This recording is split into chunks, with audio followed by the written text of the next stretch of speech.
Terus mendorong pertumbuhan UMKM demi menunjang pertumbuhan ekonomi nasional, Kementerian Koperasi dan Usaha Kecil Menengah Republik Indonesia kini sedang menyiapkan strategi untuk mendorong UMKM terhubung dengan pasar global melalui ekosistem digital yang mendukung. Dalam menghadapi pandemi COVID-19, diperlukan berbagai inovasi bagi para pelaku usaha mikro kecil dan menengah atau UMKM untuk mampu bertahan dan terhubung dengan pasar global. Salah satu inovasi adalah dengan memindahkan usahanya ke ranah digital atau go digital. Menteri Koperasi dan UKM Teten Mas Duki menjelaskan, salah satu tantangan pertumbuhan UMKM di Indonesia saat ini adalah ekosistem digital yang belum memadai sehingga masih sulit untuk menembus pasar global. Teten mengatakan beberapa kendala yang harus diselesaikan adalah literasi digital untuk pelaku UMKM di tanah air. Selain itu, kapasitas dan kualitas produksi harus diperbaiki agar bisa terhubung dengan pasar global dengan nilai ekspor yang tinggi. Pemerintah menargetkan sebanyak 30 juta pelaku UMKM bisa terhubung ke ekosistem digital pada tahun 2024.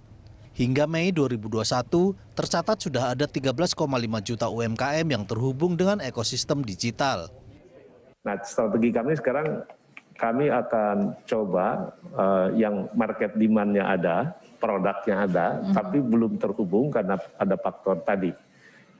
Perlu ada agregasi produknya karena kecil-kecil, gitu, produksi UMKM-nya. Terus ada yang perlu memang standarisasi produknya, ada yang dari aspek pembiayaan. Ya. Nah, saya kira kalau fokus kita menyiapkan produk-produk UMKM yang bisa terhubung ke pasar global, ini saya kira kita akan bisa cepat.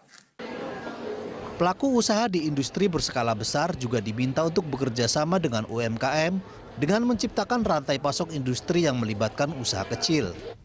Wakil Ketua Umum Kadin Indonesia bidang pengembangan usaha nasional Arsyad Rashid mengatakan, selain membangun kemitraan baik antar pengusaha maupun dengan pemerintah, hal yang perlu dilakukan adalah memperbanyak UMKM sehingga tercipta ekosistem yang lebih baik. Saya rasa yang paling penting adalah bagaimana kita Kadin bisa bermitra dengan pemerintah untuk bersama-sama mendorong yang namanya membuat ekosistem UMKM yang lebih baik dan lebih banyak lagi membuat pengusaha-pengusaha UMKM. Karena sekarang ini saya katakan adalah perang ekonomi. Jadi kalau misalnya semua yang diperlukan sekarang bukan tentara, tetapi adalah pengusaha. Pengusaha adalah pejuang. Pemerintah terus berusaha memastikan seluruh kebijakan dapat menunjang aktivitas UMKM semakin menguat. Kredit usaha rakyat atau KUR yang disediakan Kementerian Koperasi dan UKM mencapai Rp253 triliun setiap tahunnya. Pertumbuhan UMKM dan kemampuan menjangkau pasar global diharapkan dapat membantu pertumbuhan ekonomi nasional. Said Mashhur, Berita 1, Jakarta.